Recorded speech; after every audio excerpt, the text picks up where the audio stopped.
What happens when we meet the extremes, or when the extremes meet us? I have spent a lifetime exploring the edges of our planet and the edges of who I am and what I'm capable of. Changes we're experiencing today are extreme. And here we all are, literally in the eye of the storm. Climate change, biodiversity loss, and ecosystem collapse, a reality for all of us. It's overwhelming. Asking, what can I do, is the best question to participate in the greatest adventure of our time. It's in understanding and exploring our amazing natural world, our backyards, our forest, our sky, our ocean, and realizing that every single one of us has the power to protect it. It's also about engagement right where we are, seeing our world with new eyes. I was 10 years old when I told my teacher, I'd like to go to the moon. She looked at me with encouraging eyes and she said, why don't you write a letter to NASA? So I did. That letter did not land me on the moon, but it did something even far more powerful. It planted a seed in me, and it helped me realize that dreams do matter, especially when we give them wings. It also helped me understand that ordinary people, just like myself, can reach for the extraordinary. And in a remarkable twist of fate and synchronicity, my life would become deeply entwined with NASA. So fast forward to the age of 30 with my first brush being a citizen scientist on the historic women's expedition across Antarctica to the South Pole. This is pre-internet age, 1993. One of our goals was to contribute to science for NASA by collecting data on ourselves through spit samples with headwinds and daily questionnaires, all to understand how we coped in isolation for an extended period of time under really adverse conditions. Now, I'd like to take you 20 years after that to one of my many ship trips down to Antarctica, when I was watching something absolutely extraordinary. 20 people, roughly between the ages of 15 and 80, all huddled around a microscope, looking at something you can only see through a microscope, phytoplankton. They were ordinary people contributing to real research. We all need phytoplankton to breathe, and everything in our ocean needs it to survive. These tiny organisms are responsible for between 50 and 80% of our oxygen, more than all the rainforests combined. And they're responsible for every second breath we take. With melting ice in our polar regions, this impacts phytoplankton distribution and productivity, potentially altering their ability to sequester carbon and to grow. Our ocean is our planet's life support system. We need it, and it needs us. In 2018, I took the biggest risk of my life. I actually uprooted my family, my friends, and I quit my full-time job, and I went and relocated all the way up to the Arctic of Norway called Svalbard for a project that I co-created called Hearts in the Ice. This was our answer to what can we do. We were 10 hours away from the closest town of Longyearbyen, all ice and weather dependent. And we had 3 main goals. The first one was to collect data for 8 international science projects, all focused on climate change as citizen scientists. The second goal was we wanted to inspire and engage the public into action to care for our planet. And the third goal, we just wanted to live a very simple existence. It was just the 2 of us. I cannot forget Etra. I don't forget Etra. It was just the 2 of us and our husky Malamute called Etra. Our cabin, affectionately called Bumsaboo, which means little bear hut, of which there were many, was about the size of a single car garage. It was all in one. It was our kitchen, our bedrooms, our workout studio, our citizen science lab, and our office, all in one. We were living in a world of complete gratitude. We had a roof over our head, heat from our wood-burning stove, and food. We lacked for nothing. We had no social media, we had no running water, and no electricity.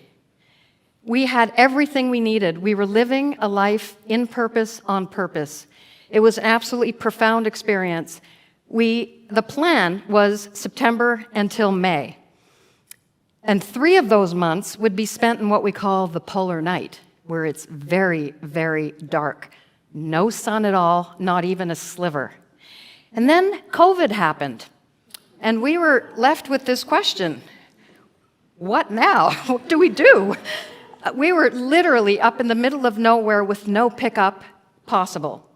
So we decided that our work as citizen scientists in trying to inspire and engage the public around the world at a time of lockdown was far more important going back up to Bumsaboo, so we did.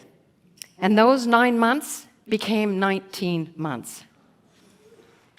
Things started to get really exciting for us because NASA asked us to record time-lapse of a rocket launch.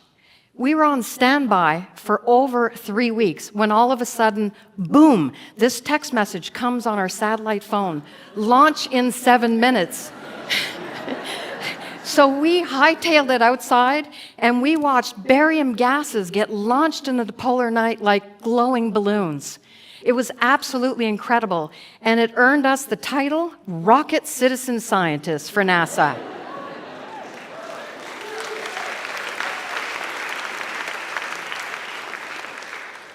And then another mission: find a female polar bear that the Norwegian Polar Institute had been following. We were given a set of GPS coordinates, and we set out into a world of white, looking for a white polar bear. It seemed like an almost impossible task, but your eyes get finely tuned when you're in landscapes like that. And all of a sudden, we found her. It was beyond exhilarating and humbling to find her on that day with a little 4-month-old cub in tow. She became our bear that day. We fell in love with her, and we gave her the name Violet. 4 months after we saw Violet for the first time, we saw her rolling on the tundra in front of Bumsaboo. She had just come out of the water, and we looked around, and we could not find a cub in sight. We have no idea what really happened to the cub. But what we do know is that with melting sea ice in the Arctic, polar bears spend more time on land and less time hunting their primary food source, which is seal. Polar bears come out of their den in March. And in April of the following year, we were given a new set of coordinates to find Violet. And we set off once again into this world of white, staring through our binoculars, investigating every little thing that looked different. And we see her again. And this time, we see her with 2 cubs. And it was absolutely incredible to witness this spectacular display of Violet with her 2 brand new cubs. Polar bears are very vulnerable to a warming Arctic, and they need us to understand what's happening. Violet's story, it's not just her story, it's our story. And it's a love letter from the Arctic asking us all to pay attention. You know, Viktor Frankl said, "The primary drive in life is not pleasure, as many of us seem to think, but the discovery and pursuit of something we find meaningful." Now, I'd like to take us back to 30-year-old me when I was skiing across Antarctica, and I struggled to find any meaning in why I was there and what I was doing. It was absolutely devastating. Antarctica is truly like the moon. The landscape is completely barren and open. It's a world of whiteouts and extremes. There's no up or down. Sensory deprivation is increased, and there's nothing to tell you where you are or where you're going. This was truly my moon. And it was really devastating because on January 1st, I broke down. I completely surrendered to where I was and what I was doing because I had absolutely nothing left inside me to make another step or even have a thought. I was broken, and my idea of success initially was reaching the end. And I thought strength meant never giving up. I'm Norwegian. And I redefined all of that on this expedition when I became so sick with bronchitis, tendinitis, and systemic edema.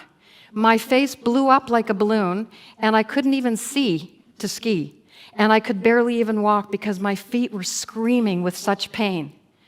And so I stopped that day, and I completely gave up. My teammates took some weight from my sled that was about as heavy as a sack of potatoes, and I not only gave up that weight from my sled, I also gave up my pride that day. It was very, very difficult, but I realized that this expedition was not about me, hunkered over my ski poles and just trying to tough it out. This was about the four of us together and what we could accomplish as a team. That was a very defining moment. You know, of all the expeditions I've been on, I've had many fears. Fear of not being enough, a fear of the dark, fear of meeting a polar bear on foot, fear of success, fear of failure.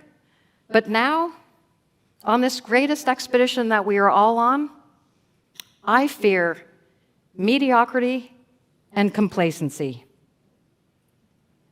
But I have such hope in our collective human potential.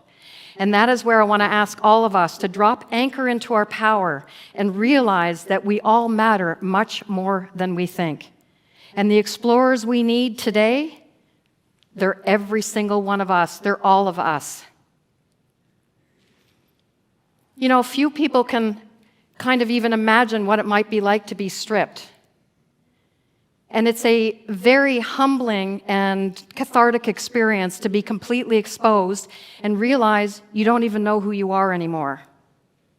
And I came to discover that the most profound journey, it's not out there. It's in here. It's not even at the edges of a map. It's in our places of stillness. And in this stillness and quiet, it has the power to ignite the explorer in all of us. I'd like to share a few surprising truths that these frozen frontiers have taught me after dragging a sled that weighed about as much as a washing machine for 67 days, and after spending 600 days in an Arctic cabin. I know that toothpaste freezes at minus 60 degrees Celsius. And I also know that our thoughts freeze at minus 60 degrees Celsius. I know that polar bears are very, very curious, always hungry, and always curious. I know that a smile can travel a long way in a polar night when you're in lockdown with somebody.